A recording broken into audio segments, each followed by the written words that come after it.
Dougie. What's up, man? What's going on, Dougie Almeida? You're a comedian from and a radio host from Coral Springs, Florida. That's correct. Awesome, dude. How long have you been doing comedy for? We're right around the 10th year, which is always an interesting period of time as a comic. Why is that? Well, it's like, by then you got to hope things are happening or about to happen, or you got to start asking yourself, what have I been doing? What else have you? You could be a doctor in 10 years if you spent that much time doing that. Nice, dude. Do you feel like you're on the right path?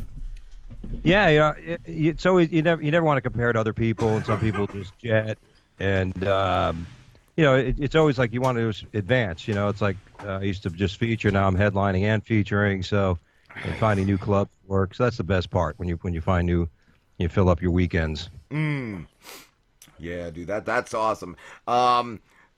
So when did you actually start? Like, what did you do before comedy? Man, I did so many things. Like I've actually to pay the bills. I've been a financial advisor for about 27, 28 years, and I was actually talking to another comic today, and I've been managing money for that long, so I can work a hotel room, and I can afford to travel and get feature pay at times. Sorry, Dougie. Our friend Slim here, he's a little sick. If you hear him coughing or anything, he drank a Spamuel Adams, which was Spam and Sam Adams smoothie, and he's a little sick from that, brother. I think he just went in the bathroom to die. Oh shit! How long have you been doing radio for? We've been about 4 or 5 years doing a podcast. We started with my buddy Lenny Travis. We used to do the Lenny and Dougie show, and we used to put it on the air like one of those internet networks. Like 9 in the morning. We used to do 5 shows a week. It was crazy. Holy shit! And then and then Lenny got tired of working for free. So so it turned into the Up Late With Dougie show, and we've had a mass of different co-hosts in here, pretty much fellow comics and other people. Nice. That's cool, dude. Do you actually have a broadcasting degree? No. I actually have a business finance degree and a minor in philosophy. Nice. And what is your stand-up about usually? Like, what kind of comedy do you do? I use a lot of innuendo and double entendres. My wife is Asian, so I tell a nice story about how that's working out. It was so funny. I was looking over I found one of my old books, one of my first comedy books, one of my journal books, and one of the first jokes I told in an open mic was, look, my friends call me Dougie, my family calls me Douglas, and my wife's family, who are Asian, call me Dog. Hey, Dog. Dog, you gotta come over, Dog. Yeah, so I was watching some of your stand-up. I did hear about your wife, and I loved your joke about how you got into comedy was because your boss gave you a drug test. Yeah, he surprised me with it. Yeah, I thought I was going to do real well. I figured I was really qualified to take that test. That's great. Oh man. Yeah. I didn't. What's that? Yeah, I didn't pass that test. Yeah. I've surprisingly passed sometimes, when I thought I wasn't gonna. I've corporate world passed those. Wasn't my thing. I didn't mind making the money. I said I was a VP for a real big company as a money manager, and I just couldn't. I couldn't stand morning, conference calls. We want to get everybody in line and the team going, and so Monday morning conference call at 7:30, and my office is like an hour from my house. So I was like, so we'd get there. And I remember I wasn't cut out to be a corporate guy because we're sitting there and I'm in my office and like, whoever's idea this was is a dumbass. And I'm like, you hear whoever forget to press the mute button, please press the mute button. That reminded me of Ben Stein. The voice he just used. Derailed. No. I was trying to think of who it. No, I was just trying to think of who it reminded me of. Okay. What's that, Dougie? I was just saying he should just go back to choking. No, that wasn't me. That wasn't me. That was our answer. That was me. The Lamborghini. Yeah, no. I'm the guy that was choking, and And he's added more to this than that slam vote. I knew I wasn't going to be a corporate guy. I don't know. Everybody has like a dumpy town next to them, right? We live in that town. Yeah, we are that town. Are you guys are in that town? Yeah. So, I remember I used to call clients to talk about they had like CDs or big bank accounts, and I'd call them up to come in and talk about it, right? So one time I called this lady. She was in a town, Tamarack, with old people. It's like Tony Rock's joke, not Tony Rock, Tony Wood's joke. There's more old people in Florida than in heaven, and it's a great joke. And we're sitting. I'm talking to this lady. I go, well, I'd like you to come in. She goes, well, did you go to Harvard or the Wharton School of Finance? I go, no, I didn't go to those schools. And she goes, well, why would I want to work with you as opposed to somebody who went to Harvard or the Wharton School of Finance? I go, well, you got a point there, man, but had I gone to either one of those universities, I sure as hell wouldn't be calling you in Tamarack now, would I? It's all long. Did she work with you after that? Oh, hell no. I got a call. That was the thing. My supervisor shows up. Doug, we can't really speak to our customers like that. Why not? Oh, really? They're going to be dead in a few months. She insulted me. I'm surprised she knew to call and complain. She probably called the post office 14 times going, we don't know who Diego is.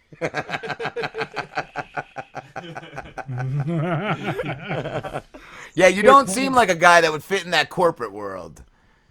Yeah, I always felt like I was a blue-collar guy in a white-collar world for most of my adult life, but I did that stuff because, I didn't have any kids, but I had parents to take care of. And, so it was the thing you had to do. You had to bring home and take care of things. But, once my mom passed away in 2010, and when that happened, it was just me and my wife. And my wife even said to me, she goes, you need to get the hell out of the house. And, so there we go. So I said, I'm going to do I'm going to just spend a lot more time with comedy. Nice. And, but it's been great, man, because I keep like certain clients on the money management side, people that they know me, we know, so I get to work with jeans on and sneakers and button-down shirts, no more suits and ties. Nice. Are you originally from Queens? Queens, New York, yeah. And why'd you go to Florida? Well, my mother my parents dragged me here with my other brothers. We were young, but I still go back a lot. I have a lot of friends in Whitestone and Astoria. Nice. Did you start comedy up in New York, or did you start that after you got down there? I started here, and it was funny because when I was in New York, originally at Dangerfields, I was in my mid-20s, and I was in town, and I went to one of those open mics, and I just went up there, like typical, you smoke, you get high, I'm like, I'm going to be funny, and then you go up there, you just go up there, and it was I did good, I actually won this stupid contest, won like $500. Wow. And the guy, it was crazy, I'm like, this is, like, I'm going to be being punked or something before punked was even around, and then some guy says, would you like to work on a cruise ship? I go, buddy, I just made up all that shit I just did, I'm a stockbroker. I'm making a couple $100,000 a year. I'm really not interested in being a jokester, And then it was, give me a break. And then, but it was funny though. And I don't know if any of you guys are single, but like I've always been like I was in soccer. I played soccer in college and stuff, and always been in martial arts. And then I started fighting professionally in Muay Thai just to have a hobby.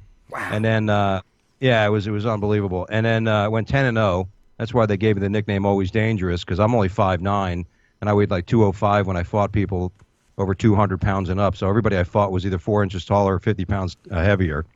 And but we beat everybody's ass. So he's like, that guy's dangerous. But then my father passed away in 2003, and he says, look, don't do that anymore. You're going to get kicked in the head. You're going to be, eating food through a tube or something, So I said, you're right. It's not, there's no money in it. So I started acting. Now, I got to tell you, if you're a single person or a single guy and you want to meet women, take an acting class. As soon as you said that, I went on the internet and I'm applying for a couple of acting classes. Yeah, if you really want to have good odds, and take an acting class and start taking yoga. Get you in some dinner theater, Slim. I thought about the yoga thing before, man. I was like, yeah, I'd probably meet some some nice women in yoga class. Yeah, I don't know if it's much of an exercising thing for me, or more of a spectator sport. I'll be in there, and the teacher's always like, "Don't do what you can," and I'm like, "Well, I am. I'm sitting here watching." And, what else you want me to do? I can't even stand right now. Everybody's a downward dog, and I'm an upward gawk.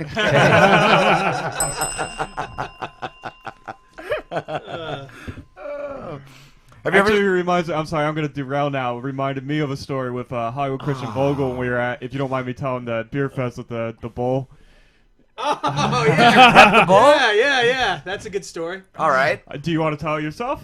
Yeah, I can tell All it. right. So, what was it, 2 years ago? We were at the Atlantic City Beer Festival. And it was, probably about 3 hours into it, and we're all pretty well wasted at that point. Nice. And we're walking around, we found out if you walk all the way to the back, they had like a stage, and they had a mechanical bull. So, it's me and Slim and our other buddy Jay, and we're watching this girl riding the mechanical bull. Yeah. And they got, like, I guess they're kind of like cocktail waitresses. They got, like, these real pretty girls coming around like, "Oh, hey, guys, how's it going? Blah, blah, blah, blah, blah. Are you interested in riding the bull?" And I'm so drunk, and I look at this girl, and I go, "Well, not so much the bull." And she just went, "Oh." And, like, ran away. Nice, dude. Yeah, it was pretty funny. Dougie, what's the craziest thing you've ever seen performing? I told a story. I was recently in a comedy. Well, not recently. It was actually a few years ago when I first was first featuring, and it was in Daytona at a Bonkers. And there was a guy in the audience that was just the worst heckler. That he would just yell stuff out in the middle of your setups and stuff. And you handle it professionally. You get everybody in the audience to turn around and tell the guy to shut up in the middle of the show. And you do whatever you can. But the guy just constantly just ruining the show and just. So I flipped out at the end of the show, and I go, "You know why they call me the Always Dangerous? Is because I beat the shit out of people, and I'm going to walk off stage. I'm about to beat the shit out of you." And the guy stands up. He's got a fake leg. And he goes, At that point, you just feel awful. No, you just punch him the fuck out. At that point, you got the sure win. Well, the best part about it is when the crowd's on your side, when at that point, because I'm looking there, I'm like, "Oh, this is ridiculous." And just before I could even say anything, somebody in the back of the audience goes, "Sweep the leg, Dougie." That's amazing. That's great. Did you sweep the leg? No, it's funny. The guy even came up to me after. I was just apologizing. Yeah, I know you want to be part of the show. Yeah. And it was actually, but the manager of the club was flipping out because I really was just lambasting this guy with insults, and I was saying stuff like even you don't want to jerk off. That's how horrible you are. Even you don't whatever. Like, you want to jerk yourself off. Even your hand insists not to touch your own cock. And I was just bad. The manager was like flipping out. He was like yelling at me and stuff. And Wow. That day before at that club, there's like a tiki bar outside, and I'm sitting there having a drink when I first got there, and the board, which is like one of these plywood they shut at night, they close it down. The plywood had one of these little tie things had fallen, and the thing cracked me in the back of the head as it fell and almost killed me. And that happened. That had happened that day. And I didn't sue. I'm like, I'm working here. All these people at the tiki bar, like, you should sue the hell out of this place. I'm like, look at this stuff. How much am I going to get? And then, really. And so I'm there, and this guy's just yelling at me. I'm looking at him like, dude, And finally, the manager, the bartender, says, he could be suing the shit out of us right now. And about 5 minutes later, the manager comes back. He's like, "Okay, well, let's just try to clean it up on the second show. Everything's cool." Like, yeah. Wow, what a dick.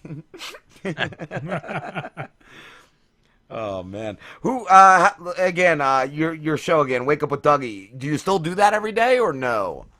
We do about 2 shows a week. We usually we record them here, and I have a studio in the house, soundproof to pick up the foam stuff all over the walls, and get some real nice mics, 4 or 5 stations for people to sit in. Mondays and Wednesdays I have Monday now I have a new co-host, Ciro Dobrik, very funny comic. And we bring in other comics from South Florida to come in, and we talk about whatever they want to talk about. And if they're, whether they're like we were talking about this today. One of the subjects is I'm not going to mention names in this show, but there's a local comic. He's an open mic guy. He's been doing it for 5 years. He doesn't really work. And I went to an open mic the other night, and the guy's doing the same jokes. I'm like, I'm like, is anybody going to say to this guy it's either time to move on? Like, he probably has a record collection of Billy Squier records, I think. This guy. I mean, so we kind of like talk about the local scene on Mondays, I should say. And on Tuesdays, I got my old-time radio guy, Peter Lander, with me, and Elgin David, who's on this season's Hot and Wild on MTV, funny comic, and just an all-around entertaining kid. He used to be on a boy band, but he's funny. So he sits in on Tuesdays. Nice. And sometimes on Wednesdays, comics who come to our Wise Guys comedy show in Coral Springs, which I'm getting ready to head out to now. We've been doing comedy, live comedy at a beautiful Italian restaurant and nightclub in Coral Springs called Tavolino della Notte. Beautiful place. And so sometimes comics will sit on and we'll do a one-on-one. We'll talk about the industry or whatever particularly comes up. That's cool. Do you put a lot of prep into that? That seems like whenever we do an extra show, once in a while we'll do like 2 shows a week, and it's just like excruciating. It's exhausting doing that much. I mean, I read a lot. I'm up in the morning, especially with the markets. I know what the stock market's doing, Chinese markets are doing by 5, 6 in the morning. I'm usually, in tune with all that stuff. It's a curse, I would say. But I like to, and I pick up stories like. So we do 3 20-minute segments in our show. The first segment we call opening the show. We talk about whatever. Like I can curse. Is this all right here? Man. So, like, I'll share a story with you. Like, the other day, we opened up the story. I've had a kidney stone, right? I had a kidney. I don't know if anybody's ever experienced this, but it's a horrible thing. It's like it's equivalent of going through labor. That's what it's like the man's labor pains. And I never passed the stone. I had the pain 2 or 3 weeks ago. Never had it. I'm in Myrtle Beach working last week, and I'm lonely. I've been away from my wife for a few days, so I wake up on Saturday. What am I going to do? I get out the tablet, go to Red Tube, and and passing a stone is supposed to be one of the most painful experiences that somebody can go through. Yeah. And I got to tell you, for me, it was one of the most pleasurable because I didn't pass it peeing. I passed it while I was, and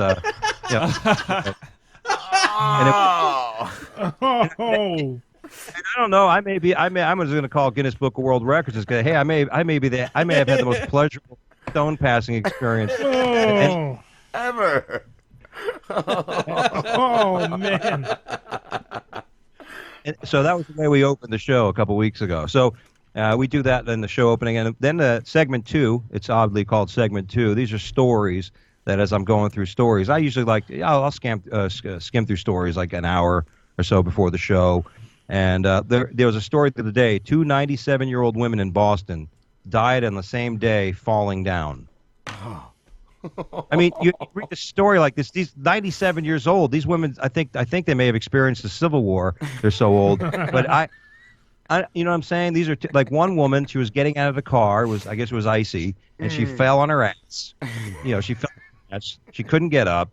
The other lady panics and she waddles her way to the front. And as she's walking into the house, she falls and dies as well. Oh God! Jesus Christ. Like, I mean, you hear a story, so we like to bring up stories like that, but not necessarily mainstream stories. Yeah. And then of course, yeah. So then we have a segment at the end, the straight from the headlines, where we break the ridiculous stories, which I imagine you guys know. It's easy to find ridiculous stories. Yeah.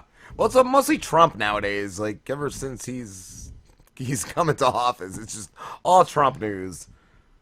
Yeah, it's almost like the big boogeyman. It's almost like. I don't know who you guys support and everything, but I could never vote for Hillary. I'm sorry. Yeah, I agree. No. I agree 100% on that. Absolutely You not. just won the heart of our intern by saying Yeah. that. I just Let me tell you hate something. Hillary. No, come on, she's. I was still on the fence with all that, but when Bill showed up on the plane with the Attorney General, when he says, "Hey, I'd like you to come and have a seat back here and talk to me for a while," you knew then that Hillary was bought and paid for. Yes. And that's why people didn't want that anymore. And they brought this fucking guy in. Yeah, this asshole. He's still a jerk off. Here's the thing. I love it because I'm a very upfront guy. Whether it was in the ring or whether it was on the soccer field playing real competitive, I talk to my friends about this. It's like a team. When it comes to being on a team, you don't care about anything personally about that person, but you got to tell them when they need to step up. And you know what? This country needs to step up. Everybody's been whining bitching and getting free handouts. And when it comes to the Obama, I'm not gonna complain. That they had a HARP program that Obama put out, where my equity line on my home is 0% interest for the next 20 years now. Just to give you an idea of what these forgiving type programs. So trust me. But I think it's time that we wake up, we smack the baby in the face, and let's get to fucking doing something. Yeah. It's been too long. And you can tell parents too. need to start kids. That's what I'm just saying. Parents need to start beating the shit out of these fucking Dude, kids. yeah, our kids are just they're not tough anymore. We need to toughen them up. No, they're not. They're not. And you know what? It's just crazy. Like, I used to teach. I've been in martial arts. I used to teach school. I used to teach kids, and I remember one time. I was like these 5-year-old kids, and you do something called a wall drill. You put your hand on the wall and you stick your leg out, and you basically do the points of the kick. Leg up, knee out, whatever. And this one little chubby kid, he's always a kidder. This kid, he's like that fat kid in Willy Wonka, and yeah, Glutus, whatever his name. Yeah, Glutus Maximus. Augustus Gloop or something. This lupus, don't eat all the chocolate. And so he's on the wall, and like instead of doing his wall drills, he's pushing people. You know what I mean? I said, Willy Wonka, fuck. I said, stop pushing the kids.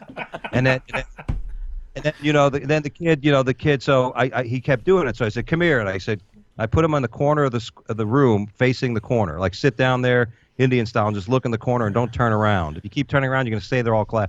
His mother comes up to me after. She's like, I didn't think that was very fair what you did to him. I'm like, I wanted to say right there. I'm like, this kid's this kid's gonna end up being a pedophile. You know what I mean? He's gonna end up banging. Got like 14 Girl Scouts buried in his backyard, and he ate all their Go cookies. sit in the corner.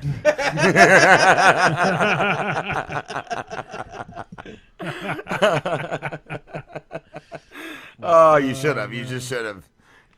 Oh, Yeah, so it's not fair what he kids was doing. He had to be corrected. Like, these parents are fucking assholes.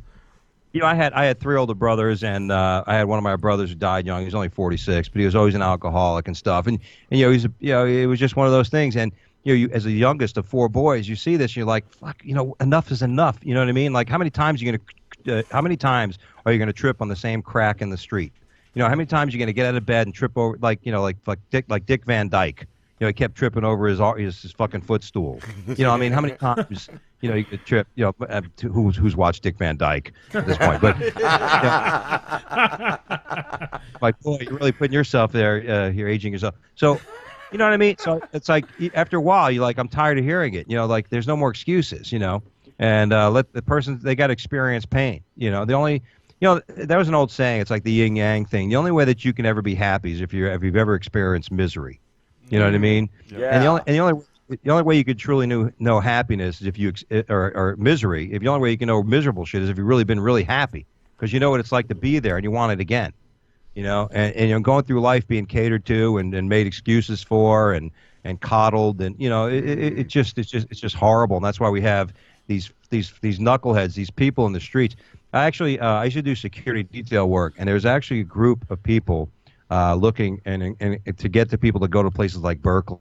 So when these protests occur, that eventually you're going to see like this badass team of people just come out, like the protest Power Rangers. They're going to come out there and just start beating the shit out of these people.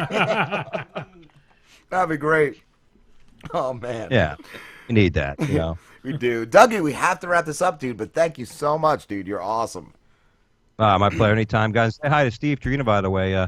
Got to work with him at the Dirty at 12:30 a year or so ago in Vegas. He's a good dude. Awesome, man. Yeah, I'm excited for him. I was excited for you. You're a great comedian, bro. And where can everybody find you? You can follow me on Twitter at Dougie Dangerous, and on Instagram. You can go to DougieAlmeida.com, my website, comedy, and see where I'm going to be. Got some great dates coming. I'm going to be in Vegas Thursday night, and I'm going to be at headlining Pechanga Casino in Temecula, California, Friday and Saturday night, and then I'll be at LA Comedy Club at the Stratosphere this Sunday. Awesome, dude. Thank you. Thanks, guys. Have a good one, man. You too. Take care, man.